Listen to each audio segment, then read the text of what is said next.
Boa noite. Esperava que eu viesse aqui hoje, né? Eu não Jorginho domingo, né? Esse trabalho a Grace me pediu em janeiro. Eu venho trabalhando nisso desde janeiro, por incrível que pareça. E hoje de tarde, eu ainda fiz os retornos aí. O que significa? Significa que a linha de abordagem que eu vou fazer hoje do livro Brasil, Coração do Mundo, Pacto do Evangelho, pelo Humberto de Campos, se eu fizer a semana que vem, ela vai ser diferente. Porque o livro traz milhões de informações. E cada um de vocês que lerem o livro vai pegar uma informação diferente daquilo que eu vou colocar aqui. Eu assisti N palestras relativas ao assunto e nenhuma delas abordou da forma que eu vou fazer a abordagem hoje. Então, foi a forma que eu achei mais interessante para o nosso grupo que está aqui reunido. Eu vou disponibilizar o livro depois para a biblioteca ficar aí para quem quiser ler. E vocês vão verificar, quem vier a ler, que o livro é extremamente rico em informações.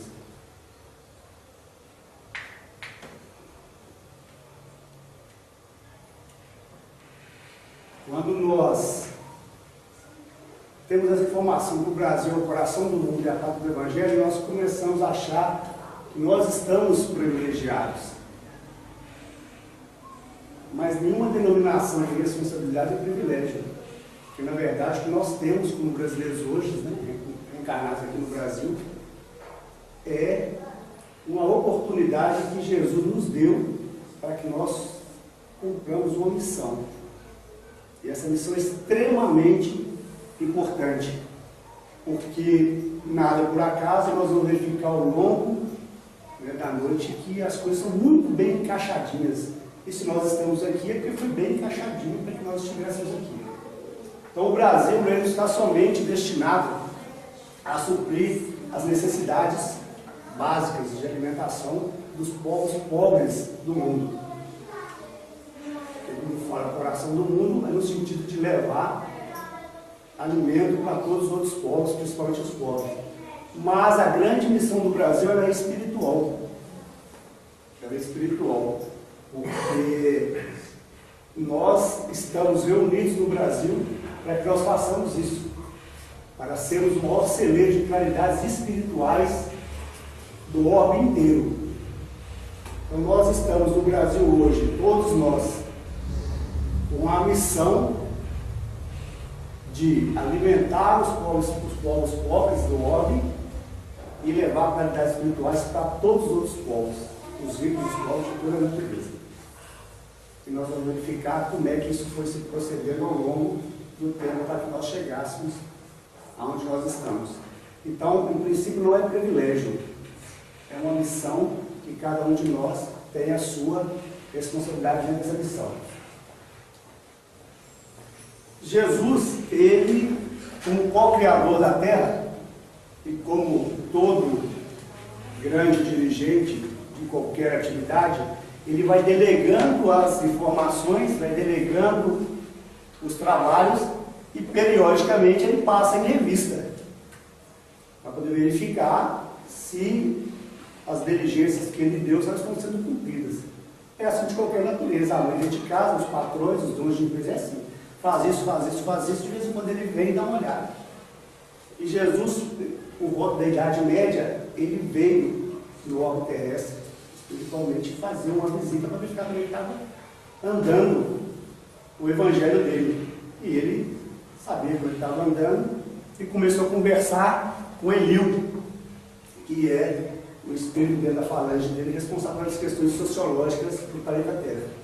Conversaram, e dentro da conversa dele ele pergunta: Eliú, onde fica nessas terras novas o recanto planetário, do qual se enxerga no infinito o símbolo da redenção humana? Aí Eliú responde para ele: esse lugar, mestre, de doces encantos, de onde se vê no mundo as homenagens dos céus aos vossos martírios na terra, fica mais para o sul. Jesus faz uma pergunta que ele sabia a resposta, mas aí tem uma questão didática. Quando nós queremos ensinar, nós não devemos carregar, nós devemos deixar que o outro sozinho descubra o ensinamento, dá a oportunidade. Então, lógico que ele sabia, qual criador dele sabia muito bem o que ele estava perguntando. E aí, quando ele pergunta, o símbolo da redenção humana, o símbolo da redenção humana aqui na terra é a cruz. Então, não foi por nada que ele foi crucificado. Então, ele deixou a cruz como símbolo de redenção humana aqui na terra. Os outros órgãos a gente não sabe, né? Os outros planetas a gente não sabe qual é o símbolo da redenção deles. Mas eles têm lá os símbolos deles. E aí ele, inteligentemente, faz uma propaganda. É homenagem dos céus aos vossos martírios na terra. Teve uma homenagem para eles. E essa homenagem está aqui, ó. O Cruzeiro do Sul. Então, o Cruzeiro do Sul forma uma cruz que é o símbolo da redenção humana aqui na terra. E é provado pelos cientistas que não é de todos os lugares do mundo que se vê o Cruzeiro do Sul. Então é daqui a partir do Brasil se vê com mais claridade o Cruzeiro do Sul. Em outros lugares da Terra se vê outras constelações. E aqui nós vemos tranquilamente. Então eles iniciam essa conversa porque Jesus estava preocupado como é que andavam as coisas dos ensinamentos dele aqui na Terra. E aí Jesus, nessa conversa, o que ele faz? Ele pede uma bênção a Deus. Ele ergue os braços aos céus, pedindo uma bênção a Deus para que ele iria fazer. Ele pede autorização. E ele diz que para essa terra maravilhosa, aonde ele disse que ficava mais para o sul, que no caso hoje o Brasil, seria transportada a árvore do Evangelho de piedade e amor. Ele ia tirar da Palestina e trazer para o Brasil, porque ele fez tentativa na Palestina e não deu resultado, ia trazer para o Brasil. E aqui, a responsabilidade começa agora. Aqui, todos os povos da terra aprenderão a lei da fraternidade universal. Isso é uma afirmativa dele. Eu estou transplantando a árvore do Evangelho para o Brasil e nessa terra, que será dadivosa, solo fertilíssimo, onde tudo que se planta se colhe, mas eu quero que o povo aprenda a lei da universal. Por isso é que nós somos um povo tão miscigenado. Então o desejo dele é que fizesse o transporte da árvore do Evangelho para cá nesse sentido.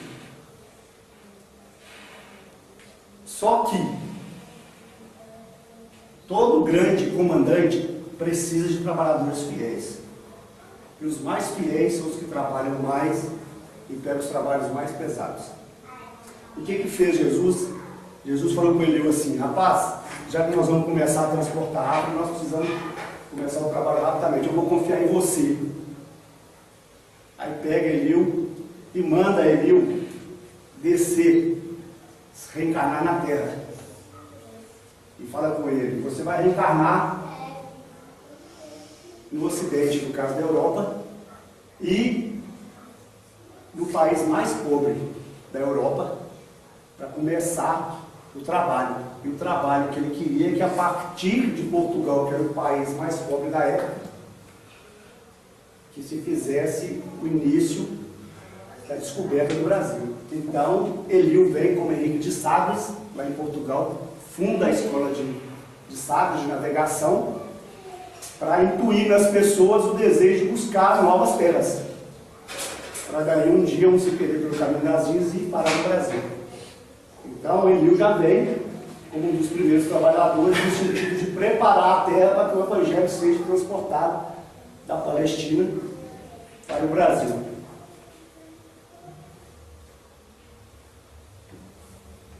Todas as vezes que nós temos alguma atividade, nós temos dificuldade. E a melhor coisa que tem é quando nós temos uma pessoa superior que nos passa alguma informação, que nós vamos recorrer a ele quando nós tivermos a dificuldade. E ele vai estar habilitado a nos reorientar uma vez que nós desviamos dos caminhos. E Eliú tinha as dificuldades.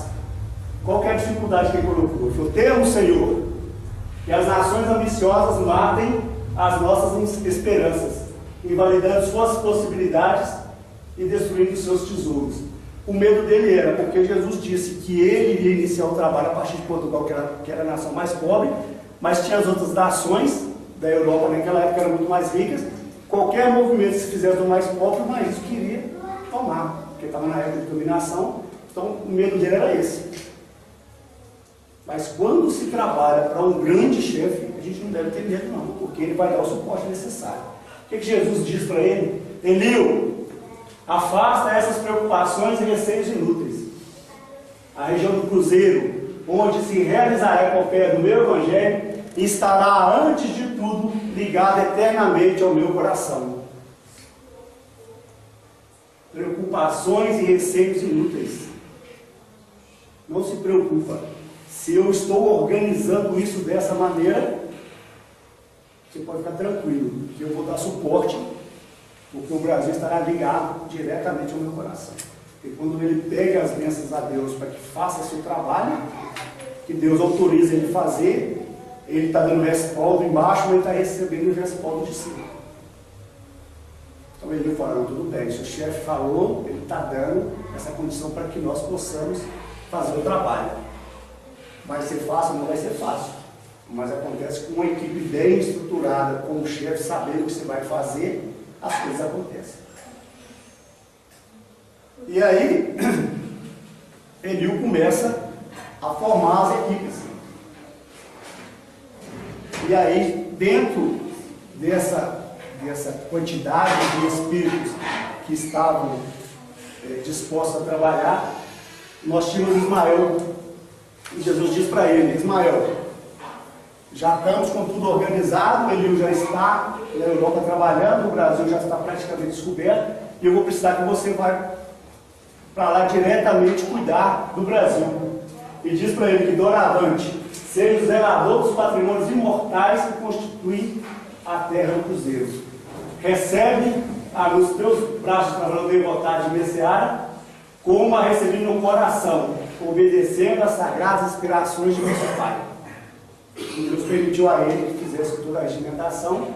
Ele pede a Eliú para que venha até iniciar os trabalhos, e depois pede a Ismael, que é o espírito protetor do Brasil. Então, o anjo guardião do Brasil é Ismael, que foi uma solicitude direta de Jesus, dentro da falange que estava disposta a trabalhar, para que fizesse o trabalho. Aí, a partir daí, Ismael começa a fazer os trabalhos diretamente, se reportando a Jesus. E pede a ele que inicie rapidamente os trabalhos, porque era necessário, quanto antes, fazer o transporte dessa árvore do Evangelho da Palestina para o Brasil. E as coisas são muitíssimo bem encaixadas.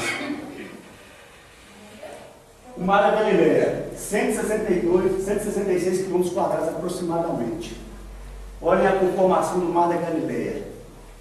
Aí Jesus diz para Ismael o seguinte: ela, a nova terra, no caso do Brasil, será a doce paisagem dilatada de Tiberíades, que os homens aniquilaram na sua voracidade carnificina. Aqui onde Jesus fez os trabalhos dele na Palestina, o Tiberíades está mais ou menos aqui, que é uma cidade que tinha do lado do Mar da Galileia. E ele falou que eles destruíram o Evangelho lá por causa de orgulho, de vaidade, de carnificina, lutando uns contra os outros, e até hoje estão lutando uns com os outros lá. E aí o detalhe, a paisagem dilatada do Tiberíades, a conformação do lago do Mar da Galileia é muito parecida com o Mar do Brasil. Isso foi uma conformação definida por Jesus Cristo. Ele queria que fosse desse jeito, porque ele queria que se parecesse um pouco do lugar onde ele havia trabalhado anteriormente. E dilatada 8.515.000 quilômetros quadrados. Ele precisava de um lugar maior para juntar mais gente, para que fosse o coração do mundo. O que é o coração? O coração é o lugar onde que distribui alimento para o corpo todo. Manda sangue para o corpo todo. Então, quando isso fala, coração do mundo, parte do Evangelho é no sentido de nós vamos mandar alimento, mas nós seremos um centro de caridades espirituais para o mundo todo. Então as coisas vão se encaixando, porque o Brasil poderia ter outra conformação. Ele tem a conformação porque Jesus quis assim. Ele não deixou, dentro do livro está bem claro, ele não deixou que se a alargasse as fronteiras, nem se diminuísse as fronteiras.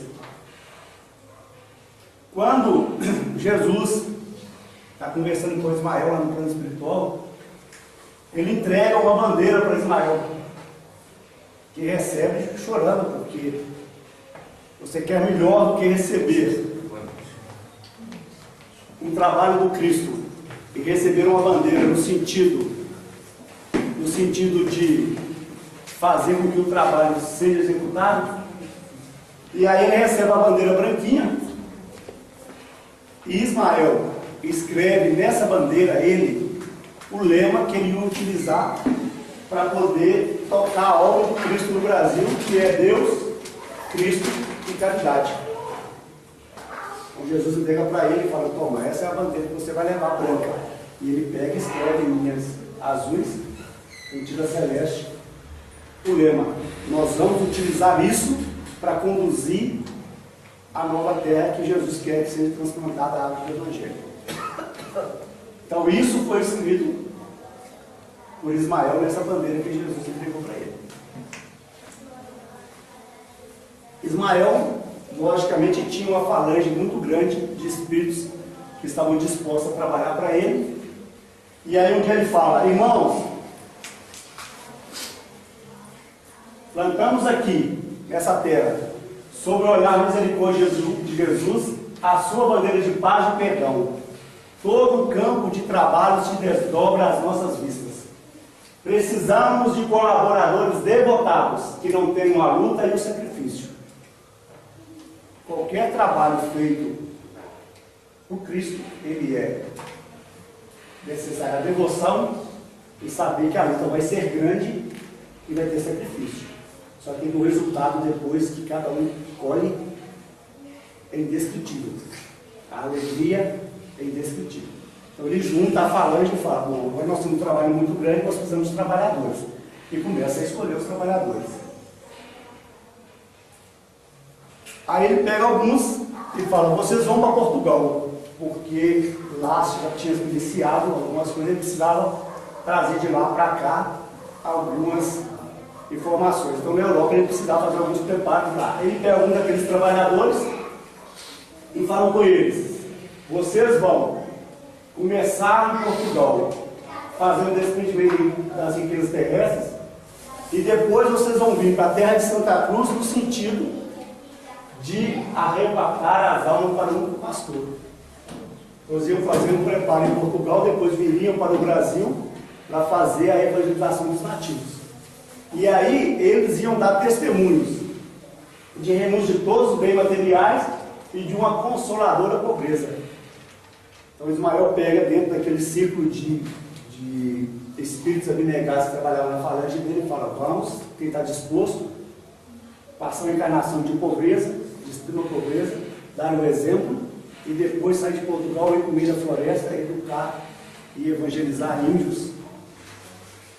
E aí, dessa turma, dessa falange estava José de Anchieta, Bartolomeu dos Marcos, Leonardo Nunes, Diogo Jacob, Manuel da Nóbrega, que todo mundo sabe que depois veio a ser Emmanuel, que foi o mentor do Chico, né?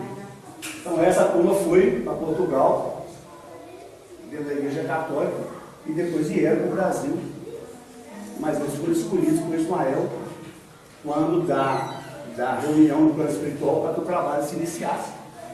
Então isso nos coloca que as coisas vêm bem de trás, com toda uma organização muito perfeita para que as coisas acontecessem. Ismael sempre se reportava a Jesus nas dificuldades. Aí um dia ele fala assim: Senhor, sinto dificuldades para fazer prevalecer os vossos desígnios nos territórios onde pairam as vossas bênçãos dos suficientes. Ismael falou: eu estou com dificuldade. E é muito bom quando nós temos dificuldade e podemos recorrer a quem vai nos ajudar. E não é vergonha nenhuma para ter dificuldade. Vergonha é tentar fazer mal feito, o resultado não ser esperado. Porque todo superior espera do subordinado que o procure quando ele tiver dificuldade. E Deus sabe que nós somos falíveis. Então Ele sabe que nós vamos cair e Ele espera que nós recorremos a Ele quando nós tivermos nossas dificuldades, que Ele está disposto a ajudar. Ele continua: Senhor, Você não tem nenhum meio, alguma forma de orientar a política que estava dominando no Brasil na época, no sentido de purificar o ambiente. Politicamente as coisas estavam muito desorganizadas. Ismael falou: eu preciso de ajuda, não sei o que eu vou fazer, eu preciso da sua ajuda para poder reorganizar as coisas. O que eu tenho que fazer? Aí Jesus falou com ele assim: não se preocupe, os estados estão divididos, 26, mas cada um tem a sua função, é um corpo. E em São Paulo e Minas Gerais estão as balanças econômicas e políticas. Então, desde sempre, desde a colonização até hoje, Minas Gerais e São Paulo são as balanças políticas e econômicas do Brasil. Mas isso é porque eles querem? Não, isso é porque o Cristo quer que seja assim. Porque o dia que ele não quiser que seja assim, ele modifica toda a estrutura. Então nós, ou aqueles que detêm o poder, esses dois estados, não acreditem que são os poderosos. O poder é dado e é autorizado. Porque o dia que não tiver que ser assim, será de outro jeito. Então ele fala com o Ismael: não se preocupe, está organizado assim, cada um tem sua função. As coisas vão acontecer normalmente.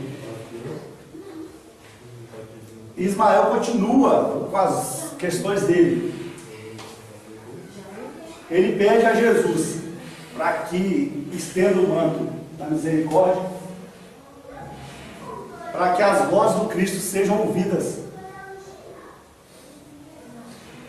por todos aqueles que estão edificando o Brasil, a pátria nova.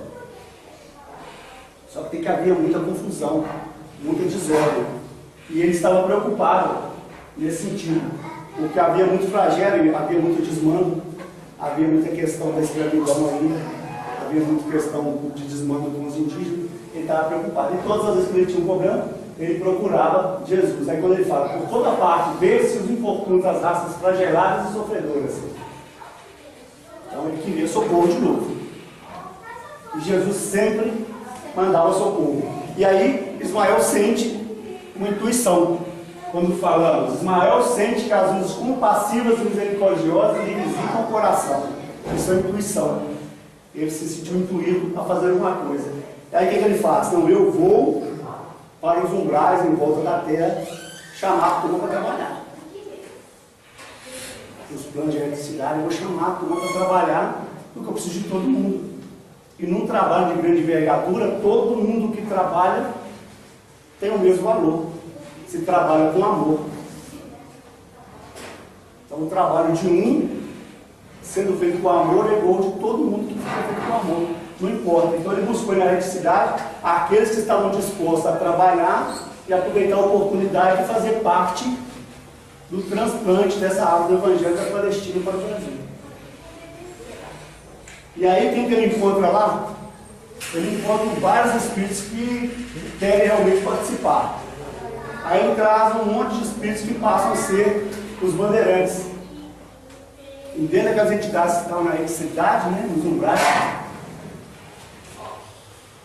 estavam Antônio Rodrigues Arzão, Marcos de Azevedo, Bartolomeu Bueno e Fernão Dias Paz, dentre outros. Então ele buscou no sentido de: eu vou buscar alguém na cidade que esteja disposto e tenha as características para poder desbravar o Brasil, para começar a abrir fronteiras.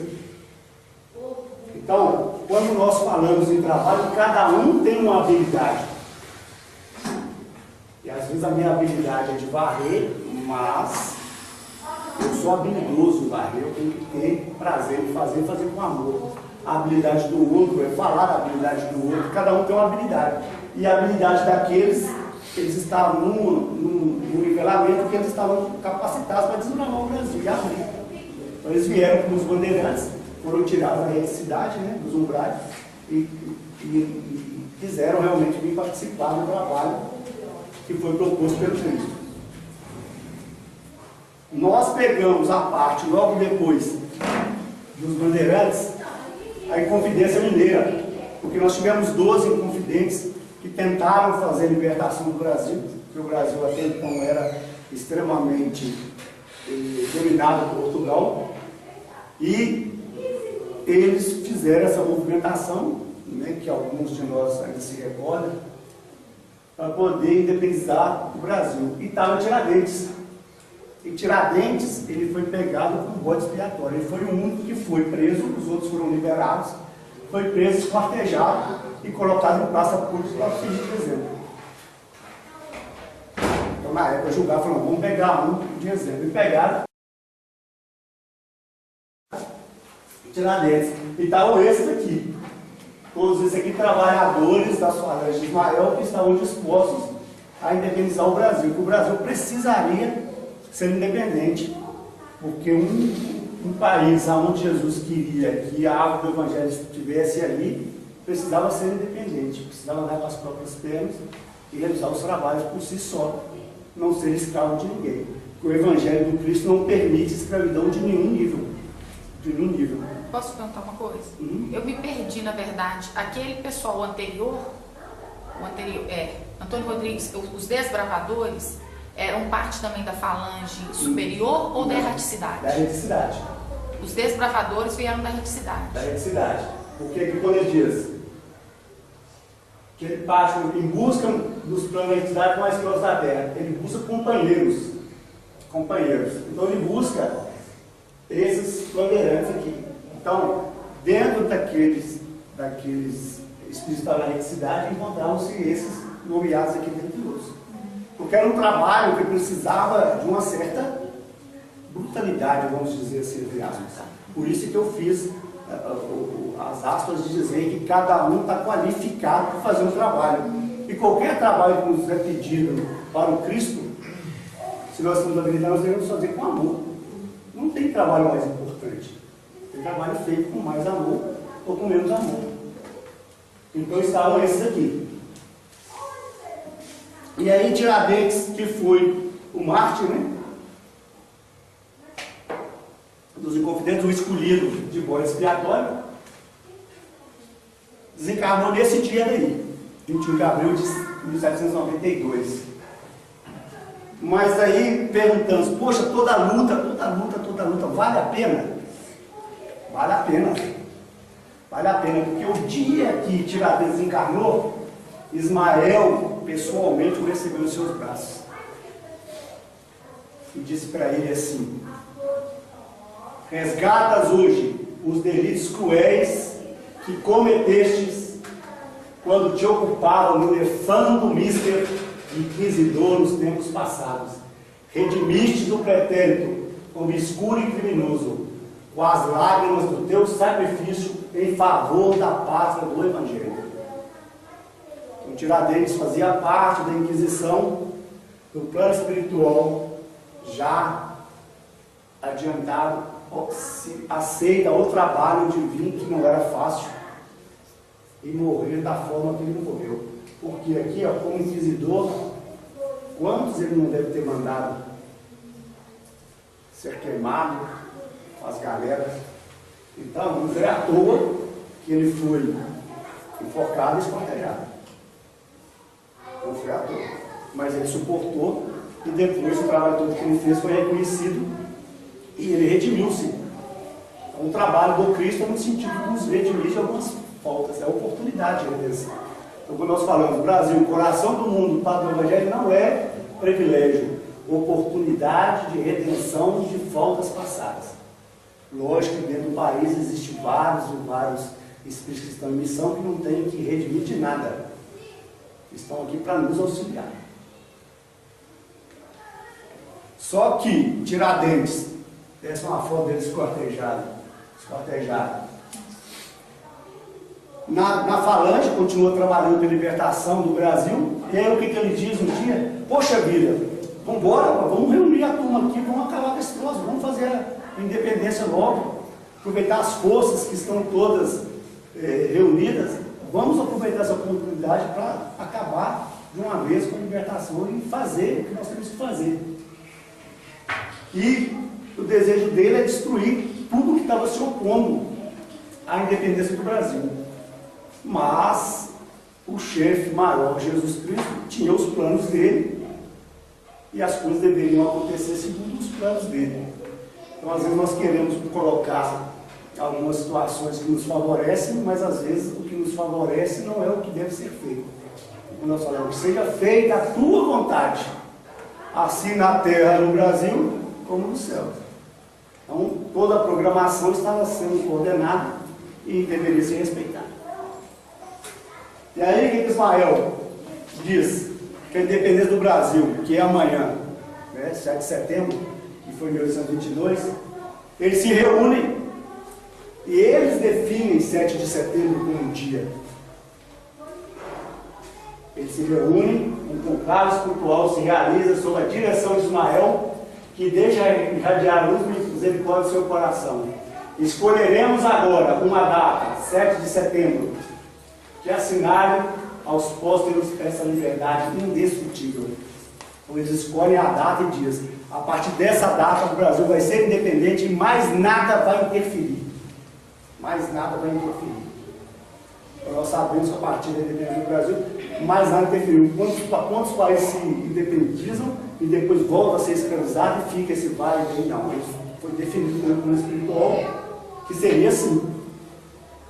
Porque a decisão maior do Cristo, quando ele pede a autorização para Deus fazer esse transplante da água do Evangelho, estava tudo organizado. Então, todas as grandes estruturas estavam montadas no sentido de facilitar ao Brasil essa condição de ser o coração do mundo e a pátria do Evangelho. E aí, Tiradentes, mais uma vez, tem o merecimento. Aí ele fala com Tiradentes. Você vai incluir Dom Pedro para ele dar o grito do Ipiranga.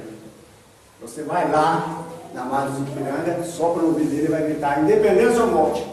Então o grito que Dom Pedro dá de independência ou morte às margens do riacho do Ipiranga foi incluído por Tiradentes. Porque Ismael falou, vai ser esse dia, e você já estava no processo, você se ofereceu para o martírio, para independizar o Brasil, você vai ter essa incumbência de incluir ele nesse momento, para que ele dê o grito de independência. Então o grito de independência de Dom Pedro foi incluído por Tiradentes.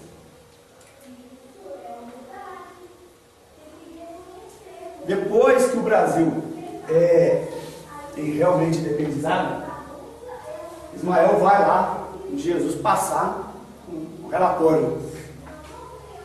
Obviamente Jesus sabia de tudo que acontecia, mas voltamos a reafirmar que a didática da educação é deixar que o aluno aprenda por si só. Jesus, todas as vezes que alguém perguntava para ele alguma coisa, ele respondia com uma pergunta, para que fizesse que o interlocutor voltasse para dentro de si e ele mesmo achasse a resposta. Porque uma vez que nós mesmos achamos a resposta, nós nunca mais esquecemos o aprendizado. Para que nós possamos aprender que entregar as coisas de mão beijada não é ensinar, é carregar nas costas. E aí ele leva para Jesus todo esse relato, como é que estavam as condições. E aí Jesus escutou tudo o que Ismael tinha para falar para ele. Ele viu que as coisas não estavam andando bem. Aí ele falou, bom, eu preciso, está uma confusão, eu preciso de um farol, um exemplo de virtudes, um centro que seja exemplo de virtudes. Aí ele chama da falange que estava com ele, Longinos, e falou assim com Longinos, tem um serviço aí para fazer, eu quero que você vá lá e seja o centro de virtudes, você seja um farol lá na pátria do Evangelho. Sente-se o teu coração com a necessária fortaleza para cumprir uma grande missão na pátria do Evangelho. Jesus, ele nunca nos obriga a fazer nada. Nenhum desses personagens que até agora apareceram foram obrigados a fazer nada, foram convidados. Aí que se eu dizer seja sim, sim, não, não. Ele nos ensinou isso. Então ele convida Longinos. E Longinos foi nada mais, nada menos do que o soldado que perfurou o coração de Jesus na cruz. Misericórdia de Deus. Para Deus não importa que classe, que raça de espírito nós fomos. Para Ele importa quais esforços nós estamos fazendo para nos melhorar. Porque Longinos do dia que ele fez isso até o dia que ele foi convidado, seguramente ele teve várias oportunidades para se desenvolver, para ser um centro de exemplos e de virtudes. O que significa? Significa que todos nós vamos ser centros de exemplos e de virtudes. Basta para isso que nós aceitemos os trabalhos que o Cristo oferece todos os dias, de toda a natureza. Cada um está habilitado para um tipo de trabalho. Busca na eticidade os bandeirantes, busca o plano maior longínquos, e vai buscando e vai oferecendo os trabalhos. Alguns aceitam, vão mais rápido, outros não aceitam, Jesus espera ter aceitado, porque mais cedo ou mais tarde, todos nós seremos esse centro de exemplos. Imaginem vocês a grande misericórdia do Cristo, o grande ensinamento de perdão que está nessa situação. Ele escolheu aquele que foi o que deu o golpe mortal nele. Vamos dizer assim, vamos, meu amigo, o que importa? Importa o que você vai fazer agora. E assim será com todos nós. E quem o irmão Gino passou a incorporar qual vestidura? Ele disse para os judeus: pois bem, redarguiu Jesus, com grande piedade, essa missão, se for bem cumprida por ti, constituirá a tua última romagem pelo país escuro da dor e do esquecimento. A tua tarefa será daquelas que requerem o máximo de renúncias e devotamentos. Serás imperador do Brasil, até que ele atinja a sua perfeita maioridade como nação. Dom Pedro II, que foi proclamado imperador aos 5 anos de idade, é aquele soldado que furou o coração de Jesus lá na cruz. Eu quero ser imperador em algum lugar ainda. No sentido, diga aí, cara. Duas coisas. Primeiro, uma é que interessante falar, né, que a pátria do Evangelho veio no Brasil. A independência do Brasil foi uma das únicas que não teve nenhuma guerra, nenhuma. Foi assim, Dom Pedro estava andando, parou no rio e falou: nós somos independentes. E outra, que essa do Dom Pedro ainda não me falou, Dom Pedro II quem era, é que quando o Brasil virou república, que antes da monarquia, quando Dom Pedro II saiu do poder, Dom Pedro saiu sem levar nada do Brasil. Ele escreveu uma carta, eu acho que 2 frases, falando: eu não levo nada do Brasil pelo amor que eu tenho ao país. É verdade, isso. Então são informações de que tudo estava sob o comando de Jesus. Porque como você vai fazer um ponto de qualidades espirituais para o resto do mundo, se você coloca guerras, coloca sangue, discórdias? Então ele organizou tudo espiritualmente para dar oportunidade para que nós, vindo de outras encarnações, de outras situações, de outros países para cá, para fazer daqui esse centro de qualidades espirituais. Mais uma vez, tem um conclave espiritual. Aí Ismael reúne de novo a turma e fala: o século atual, tá? Por volta do século XVIII, será assinalado pelo advento do Consolador à face da terra. Então já havia passado um período e estava adentrando o século XVIII no sentido de trazer o Consolador prometido, o Espiritismo, para a terra. Então ele precisava de trabalhadores para iniciar a nova tarefa. Vamos trabalhar? Vamos. Eu estou coordenando, mas tem trabalhos que eu não posso fazer. Outros precisam fazer por mim. Quem quer ir? E aí ele convida alguns para poder. E aí ele precisa, de novo, de um centro, para que possa, a partir do centro, reunir todas as forças para o centro. E aí se encaminha para um dos discípulos e fala com ele o seguinte: descerá as lutas terrestres com o objetivo de concentrar as nossas energias no país do Cruzeiro, dirigindo-as para o alvo sagrado dos nossos esforços. Arregimentará todos os elementos dispersos, tudo que tiver disperso, com as dedicações de teu espírito, a fim de que possamos criar um núcleo de atividades espirituais dentro dos elevados propósitos de reforma e regeneração. Então ele queria um espírito para que juntasse tudo num centro só de trabalho. E aí quem vem? 29 de agosto de 1831, reencarna no Brasil Adolfo Bezerra de Menezes. Foi aquele espírito escolhido para fazer a união de todas as forças num centro só. E todos nós sabemos que o Bezerra de Menezes foi o grande mentor da criação da Federação Espírita Brasileira. Foi ele que uniu todas as forças dissidentes num único grupo. Ele chamado de Kardec brasileiro. Né? Chamado Kardec brasileiro, porque ele que reuniu as forças, porque estava muito dissidente, e ele falou, vamos reunir todo mundo. Nesse ano, se fundou aqui no Brasil o primeiro centro espírita, que se chamava Confúcio, está aqui a foto do Confúcio. E nesse dia Ismael se manifestou para explicar como é que seria a obra. O que nós vamos fazer? Então, o primeiro centro espírita do Brasil foi esse nessa época. E Ismael veio para esclarecer tudo o que ia fazer. Foi São Paulo? Não sei, e o livro não fala onde que é. E é uma outra questão do livro, que o livro não especifica. Apenas o caso de Minas Gerais e São Paulo, não especifica para não criar situações de orgulho perante os habitantes de cada estado. Então, fundaram, mas as coisas não acontecem exatamente por quê? Porque nós somos falíveis. E o que acontece? Dissidência, briga, discórdia, orgulho, vaidade. Eles acabam com aquele centro espírita. Fecha. Aí a turma espiritual reúne de novo, pega os trabalhadores mais fiéis e funda outro centro. Deus, Cristo e Caridade. Alguns anos depois. Fizeram primeiro, deu os problemas comuns em relações humanas, fechou aquele centro e abriu outro, que foi o Deus, Cristo e Caridade, obviamente incluído pelaquela bandeira lá do início. Mais uma vez as coisas não dão certo.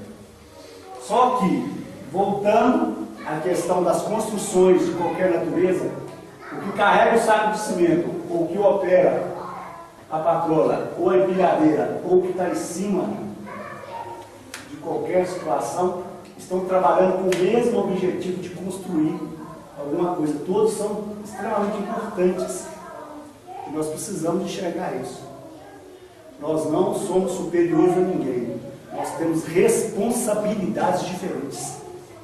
E aí, pela responsabilidade diferente, nós devemos respeitar o outro. Porque se eu não estou habilitado a fazer determinada atividade, eu preciso respeitar aquele que sabe, e aquele que sabe saber também que ele não é superior e poder me elevar ao mesmo patamar dele. E aí, lá no Cristo e Caridade, houve um médium que se deu ao trabalho de afinizar com as entidades tenebrosas e destruir. E eles pegaram, reorganizaram de novo, anos depois, a Sociedade Espírita Fraternidade. Então o trabalho não é fácil. Só tem que o comando maior está na mão do Cristo e sempre vai acontecer. O trabalho do Cristo, ele vai ser feito. Como diz o Toninho Cerezo, comigo ou semigo, o trabalho vai ser feito. A oportunidade é para quando nós somos convidados. E às vezes nós não queremos fazer um sacrifício. O de Tiradentes valeu a pena, como inquisitor, depois de aceitar que trabalho difícil, que eu não queria ser muito menos enforcado, muito menos esquartejado. Tinha 12 lá porque eu. E às vezes nós reclamamos, porque eu estou sofrendo, porque eu estou sendo esquartejado, porque eu estou sendo enforcado. Nós temos esse costume de reclamar, às vezes, das dores, porque nós não sabemos as causas iniciais. Com o passar do tempo, as coisas foram acontecendo. Bezerra tinha nascido em 31, nós já estávamos em 83, e Augusto Elias da Silva, que foi quem fundou a revista Reformador, no sentido de começar o trabalho de união dos pensamentos cristãos aqui no Brasil, das caridades espirituais. Só que tem que as coisas estavam muito difíceis, e ele não estava aguentando. E aí, mais uma vez, os emissários do alto prescrevem categoricamente aos seus camaradas do mundo tangível. O que é isso daqui? Isso daqui é uma informação via mediúnica aqui. Vocês estão na reunião, vocês vão fazer isso. Categoricamente. Vocês prescrevem categoricamente aos camaradas do mundo encarnado. Vocês vão fazer isso. O que eles prescrevem? Chamem agora Bezerra de Menezes ao seu apostolado. Nós preparamos Bezerra para que ele viesse fazer o trabalho. Agora ele vai fazer o trabalho. É tão interessante que Jesus sabe exatamente da fabilidade de todos nós. Ele sabe exatamente como cada um deve trabalhar no sentido de melhorar e vai dando as oportunidades. E se desviar, ele sabe o que ele vai pegar e vai fazer.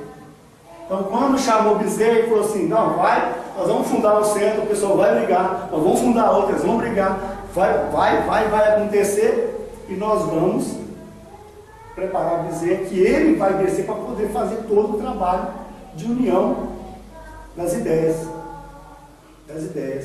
Quando os apóstolos pedem a Cristo para ir pregar para o gentil, o Cristo vai dizer: vocês não estão preparados, virá aquele que fará o trabalho. Jesus não sabia a condição de Saulo.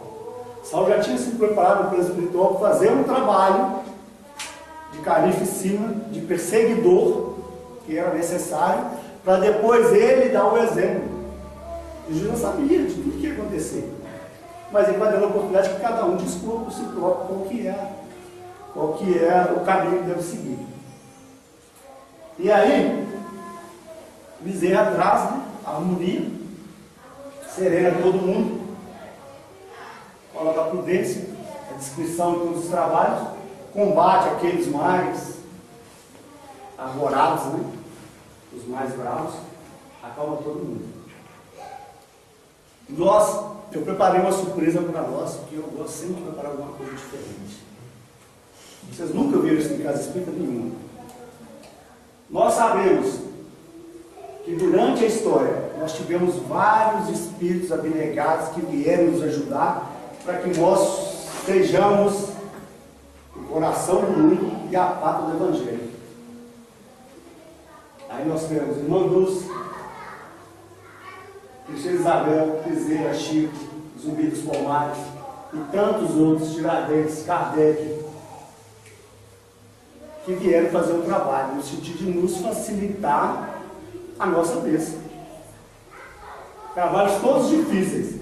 E aí o nosso trabalho nós achamos difícil, mas eles fizeram o trabalho deles. E com certeza hoje eles estão numa condição de fazer trabalhos não melhores, mas com mais amor. Porque a diferença dos trabalhos é o amor que você coloca neles. Só isso. Não tem trabalho fácil, nem trabalho difícil. A diferença é o amor que você faz no trabalho. E aí estamos nós hoje numa multidão. Qual o trabalho que cada um de nós quer fazer? Qual o trabalho que cada um de nós quer ajudar para que o Brasil realmente seja a pátria do Evangelho? Esse é o último slide. Essa surpresa. Porque na verdade, que as falanges de Ismael possam, aliadas a quantos se desvelam pela sua obra divina, reunir o material disperso e que a pátria do Evangelho mais ascenda e avulte no concerto dos povos, irradiando a paz e a fraternidade que alicerçam indestrutivelmente todas as tradições e todas as glórias do Brasil. Ismael espera que ele continue no comando espiritual do planeta, do Brasil, que cada um de nós, dentro da multidão, façamos alguma coisa para que nós não percamos a oportunidade que foi perdida lá na Palestina. Porque se a Palestina tivesse aproveitado as oportunidades, a Terra hoje já seria um mundo muito mais adiantado. As oportunidades vão sendo perdidas, que são oportunidades de trabalho que nós temos. Então, quando nós falamos Brasil, coração do mundo e a pátria do Evangelho, responsabilidade para todos nós. Ismael conta conosco. Igualmente, comandado por Jesus, ele conta conosco também. Nós vamos terminar cantando uma música. Só tem que eu vou chamar os meninos lá, porque eles vão participar conosco dessa música. Gleiser?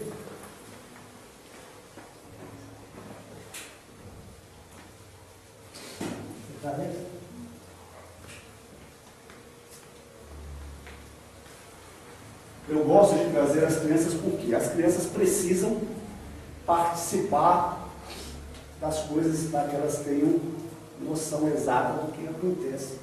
O que o meu pai faz, o que minha mãe faz. E eles, enquanto mais eles participam, mais desejo eles têm de vir. Aí o dia que nós não quisermos vir, o filho traz. Não para atividade, mas para qualquer atividade que tem. Uma vez que a criança quer fazer, nós faremos. Só que eu gostaria, se possível, que nós ficássemos em pé. Quem não souber cantar a música é fácil. A música é fácil. Quem não souber cantar, fala porque não tinha música mais propícia para que nós encerrássemos a atividade de hoje.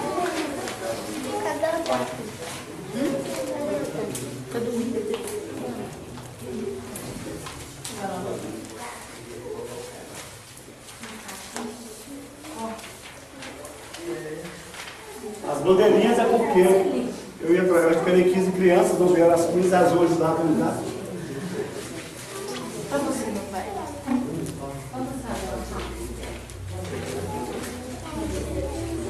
É só eu, viu, gente, que faço essas coisas.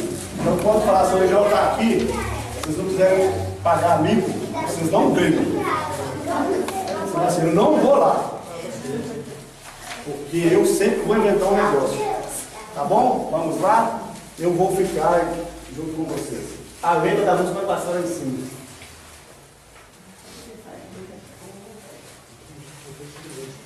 Espera aí.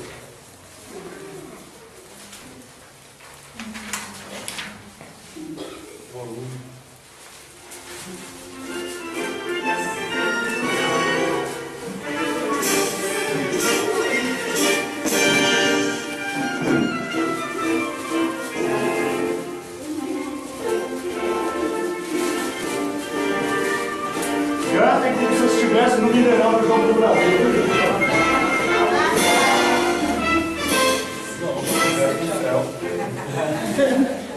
Virando e virando as margens plácidas de um povo heróico, brado retumbante, e o sol da liberdade em raios fúlgidos brilhou no céu da pátria nesse instante.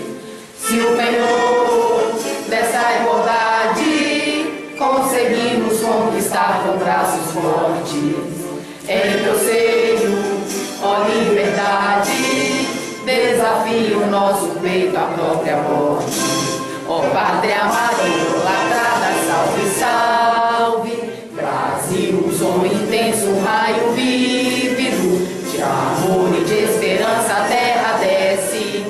Sem teu formoso céu risonho e límpido, a imagem do cruzeiro resplandece.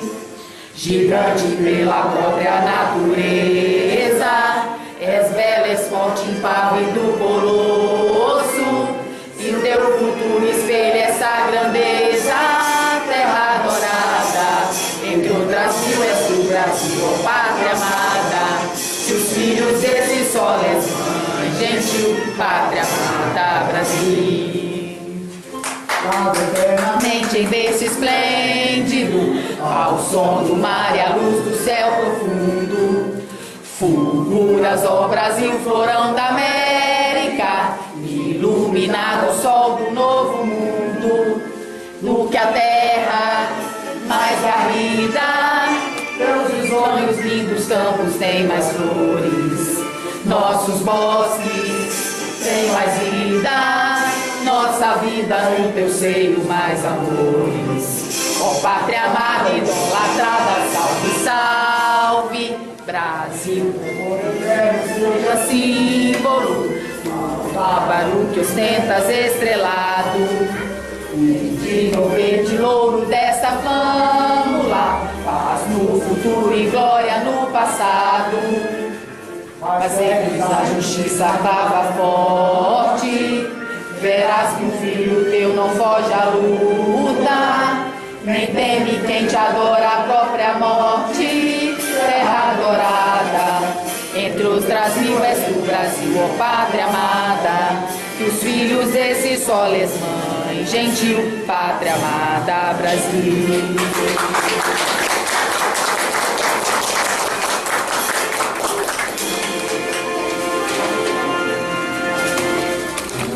Eu espero que a silenciosa paz, o mestre da paz, nos mantenha em paz. Que a nossa oportunidade de fazer do Brasil realmente a pátria do Evangelho possa ser, que essa oportunidade possa ser percebida por todos nós, independente do trabalho, que possamos abraçar com amor. Muito obrigado e